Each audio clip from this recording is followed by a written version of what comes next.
Good fake up top. Boucher going to drive it in off the glass, and it's good. And Creighton with a 2-0 lead. That great move by Carly Batchelor. Got Courtney Prenger up in the air. Great move there by Mogensen, and that layup's good. Molly Mogensen takes over that point guard position, and we saw Tatum rimbound.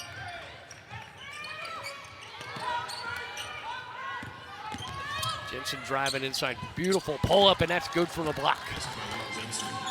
But Jensen's got it offensively. He's keeping the opponents out of the lane. Ronsick had to throw out of a double team. Shot clock down to 9. Mogensen going to work inside. Circus spin. Shots off the glass, and Molly Mogensen picks up the foul. What a play. It's a big-time move.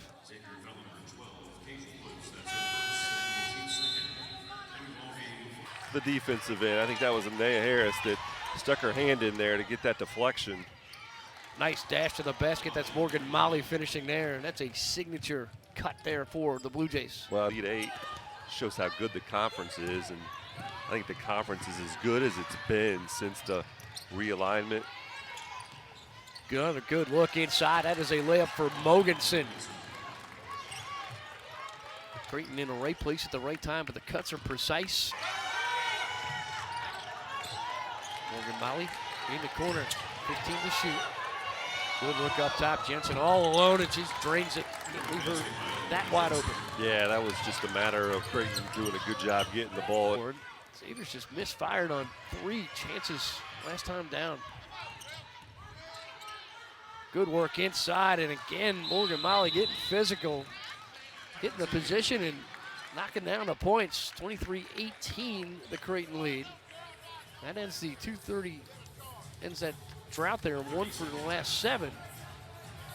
That's a timeout here for the Xavier Musketeers. That nice move there by Molly, and again, early offense by Creighton. They haven't been able. Molly throws it out to Jensen. Good rhythm, and Jensen floats it in. Nice shot by Jensen, but got to give Bray credit. Jensen going inside, floats one over traffic and knocks it home. I thought Jensen gave up an open 3-point. Ronsick back for Jensen, quick 3, up good. Laura Jensen starting to get a little hot here in Cintas Center. Yeah, Creighton has made an effort to get her some shots here in the early going of the third quarter. Jensen's 3 for 8 back there. Haley Addy driving into traffic, got a little bit out of control. They are going to call that an offensive player control foul. NCAA Women's Tournament for me to see that one, so shout out to the folks running the Twitter account for the women's basketball at Creighton. That's a good turnaround inside for Mallory. Dribble penetration, they got to look to kick. Molly, good shot from the elbow. That one floats home. Morgan Molly with an answer. Molly's. Check that is Xavier's second in the quarter. Blue Jays have committed 5. Oh. Ball goes inside. Good look there. Ronsick finds Moran for the shot. The did the situation. Ronsick going inside. Doesn't matter there. She splits everybody and lays it in. That's a big basket. We're looking more down at the end of that play. Right in that second ball. Ronsick in trouble trouble there. Kick it out for Jensen. 3 away. Got it. Laura Jensen, a timely 3 for the Blue Jays to extend to 5. Tell you what, that shot by Ron. We're joined now by head coach Jim Flannery. It's a tough outing for you today. It was uncharacteristic for you offensively, and that's what really surprised us over here. Yeah, for sure. We didn't look ourselves. I thought, Xavier did a good job. They played a lot of 1-2-2 and 3-2, which we really, they played a lot of last year, but we hadn't really seen any of it on film. And just based on how they're built this year, I didn't really expect any of it. And it caused us problems because we didn't, other than Lauren Jensen, we didn't have anybody who was, making threes today. And it's a little harder to get the ball to the foul line against a 1-2-2 than it is a standard 2-3. So just really struggled there and just couldn't put enough good possessions together. We got sped up at times, too many turnovers. But, I think Mel's done a good job with a group that she's, a younger group with some kids that she's trying to mix in, and you know, from what I saw in film leading into the game, I think they're going to be better, and I think they're going to definitely have more success than probably a lot of people had projected them to have. So, but again, it wasn't our best, but a lot of it had to do with Xavier. Mm-hmm.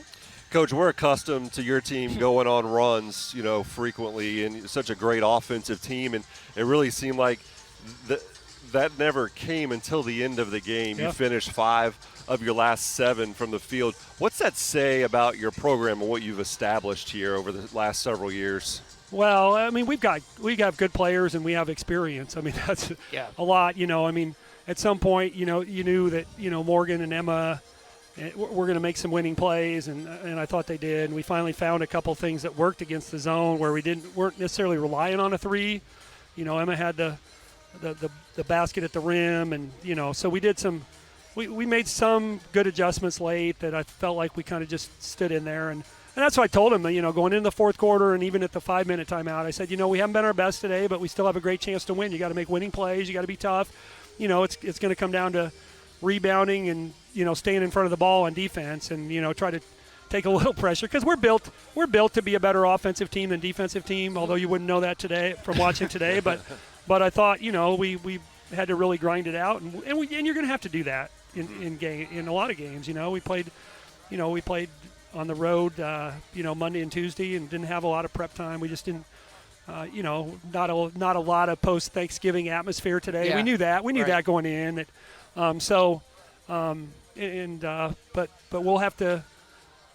But to your point, we do have some kids who can make some adjustments and kind of just flush some bad plays. Morgan Molly had three turnovers in a row, but then she also can make some winning plays down the stretch. And I wanted the ball in her hands to shoot those 2 free throws, and so you've got that.